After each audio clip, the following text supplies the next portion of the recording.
Hello, everyone. I'm Kibin Alleyne. Today is Tuesday, February 14th, and we want to wish you all a happy Valentine's Day.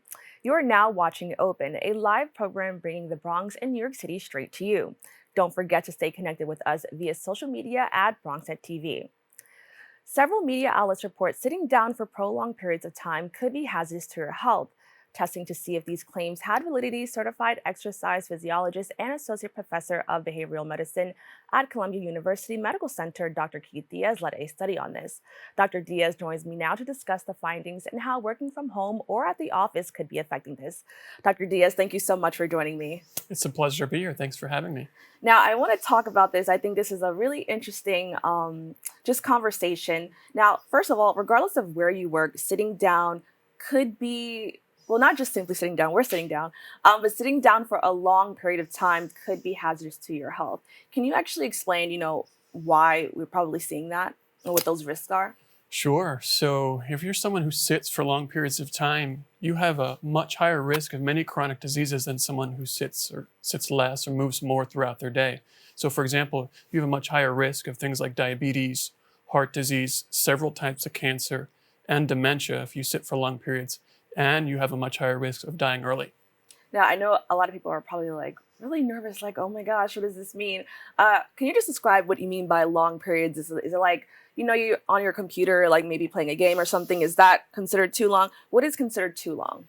Yeah, I don't want anyone to freak out. Of course, it's okay for you to sit. The Right. key here is not to sit for very long periods of time. And so when you start sitting for 9, 10 hours in total across your day, that starts to get into the hazardous level.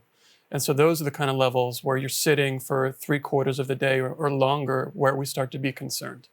Now, I think this is so interesting that we're talking about health because I'm curious to know, did COVID affect how, it affect a lot of things, especially how we work?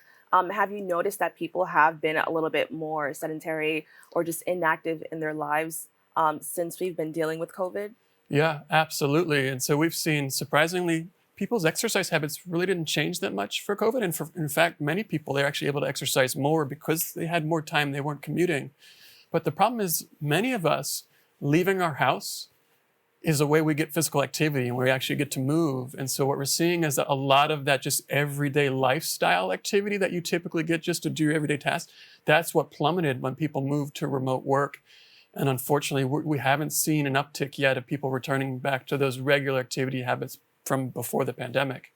Now, that's super interesting that you said that because I wanted to go in to say, like, is working hybrid versus remotely, which one is, I guess, better for your overall physical health? I could see definitely on either side. I mean, there could be benefits in regards to that. But what do you think? Is it better to have something that's remote or hybrid?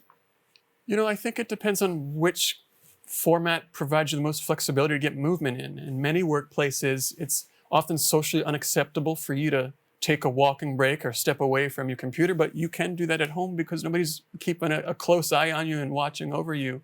But at the same time, it's really hard for many people if you live in a small apartment to find a space to move during your work day that actually getting out of the house helps you get more physical activity. So I think it really depends. Right. Whatever helps you get more activity, the better. Right. And now that I think about it, like, when you have something that's hybrid or even, you're working at the office, that commute is a lot, especially like if you take the MTA, there's a lot of stairs. There's a lot of exercise when it comes to just actually just going to work. So I could definitely see, why a lot of people have thought that. Now, sitting for a long period of time, even if you're at the office, isn't a new problem. I know that I remember hearing for a long time a lot of people saying, just sitting at the office at a desk for a long period of time isn't good for you.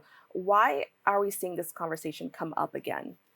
Yeah, it's coming up because we've said for probably over a decade now that we shouldn't sit so much. It's really bad for our health. But we didn't have a solution. All we tell people is sit less, move more. And people say, well, what is move more? What is sit less? And so researchers in the last couple of years have been trying to figure out, well, what do we actually tell people? I can tell you should eat 5 fruits and veggies a day. You should exercise for 30 minutes, but we needed a solution to what do I do about my sitting habits? And so that's what researchers have been really focused on the last few years is giving the public a solution.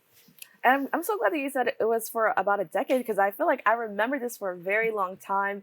And people came up with so many different ways to kind of get people to be active, while they're at the desk. So I'm glad that, you mentioned that this has been a concern for many people for a very long time. Now, according to NBC News, researchers found that even walking for about 5 minutes or just a very short period of time could have, amazing benefits. Can you talk about those benefits? Sure. So in some of this research that we did, we found that taking a 5-minute walk every half hour reduced your blood sugar levels after eating by almost 60%. And those are kind of levels you'd expect to see if someone was using insulin injections or diabetes medication to control their blood sugar levels. So really astounding effects by just taking regular walking breaks. In addition, we found that it lowered your blood pressure 4 to 5 points. That's about the amount you would expect to see if you exercise. So just taking these short strolls, 5 minutes every half hour, is comparable to medications, is comparable to exercise. Not saying it should replace any of those behaviors, but still something really important to consider if you're worried about the harms of sitting. I think it's very interesting that you said it doesn't replace exercise. So just getting up and walking for 5 minutes isn't considered exercise. So can you just talk about how people, even if they're like, okay, I did my 5 minute walk, how they should still prioritize, being physical and getting some exercise? Yeah, absolutely. Exercise, I always like to put it this way. If you could package exercise in a pill, it'd be the single most prescribed medication in the history of the planet. Right? It has so many health benefits. And so I need people to understand exercise is still what we should be striving for. But even if you're an exerciser, I think we need to recognize that you can't just check off the exercise box and say, okay, I exercise for 30 minutes. I don't have to move throughout the rest of the day. That's simply not true. Even if you exercise, the harms of sitting still apply to you. And so that's what our message here is: exercise, but we need to move throughout the day as well.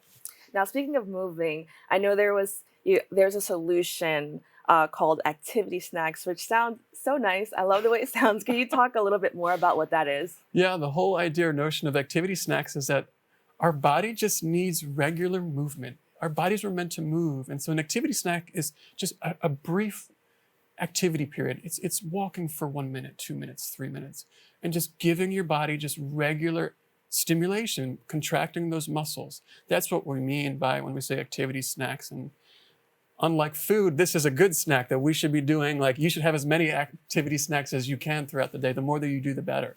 I think I love the term activity snacks. I think it'll bring a smile to anyone's face. It's like, oh, I'm just going to take an activity snack. So I think it sounds amazing. Now, your team conducted a study on this where there were 4 different types of activity snacks.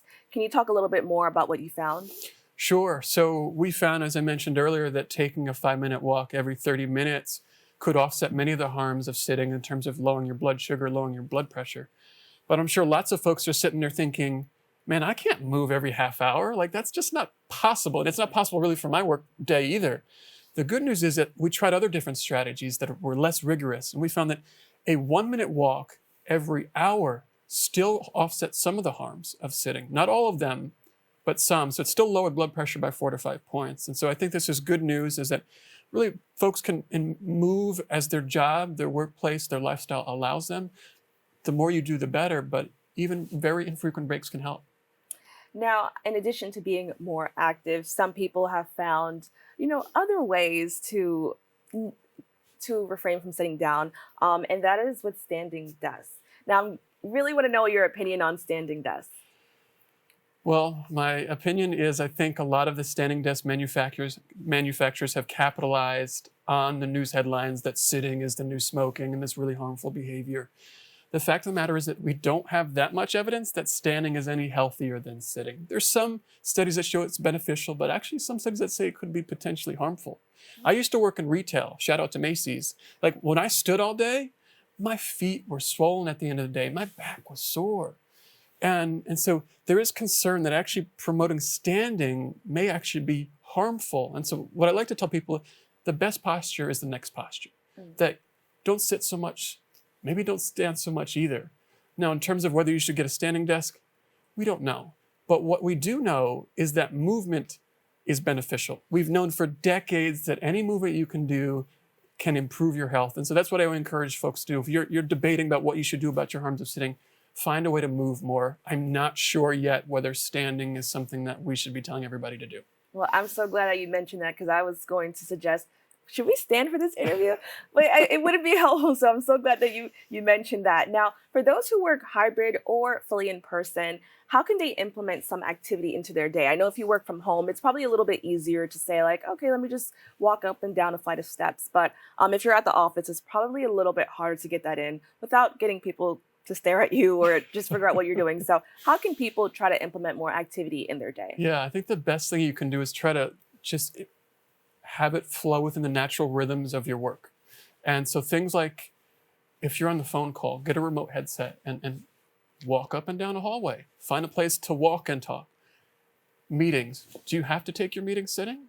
Could you guys go for a walk somewhere outside or inside to get some walking in while you're talking? Other simple strategies we often recommend is have a small water bottle so that you have to go back and forth to that water cooler often. Another great thing to do is instead of typing that email to your coworker, go walk to their desk. And that's another way just to get some type of movement in. If you're going to take a bathroom break, go to that bathroom that's a little further down the hall instead of the one that's really close. So there's just simple ways that you can implement it without looking like a crazy person who's like sprinting up and down the stairs all the time. Now, what can people do just to learn more about this? I think anything that is, in regard to health, especially after COVID, people are very interested in learning more about. So how can people see more of your study and just learn how they can be a little bit more active? Yeah, so there are a lot of great resources online. I think a good place to start are things like the American Heart Association or the Mayo Clinic have really great guidance and recommendations for how to offset the harms of sitting. So I would encourage folks to look to these national organizations that have specific recommendations they can do. All right, Doctor, thank you so much for joining me. Thank you for having me. Don't go away. We'll be right back with more Open right after this.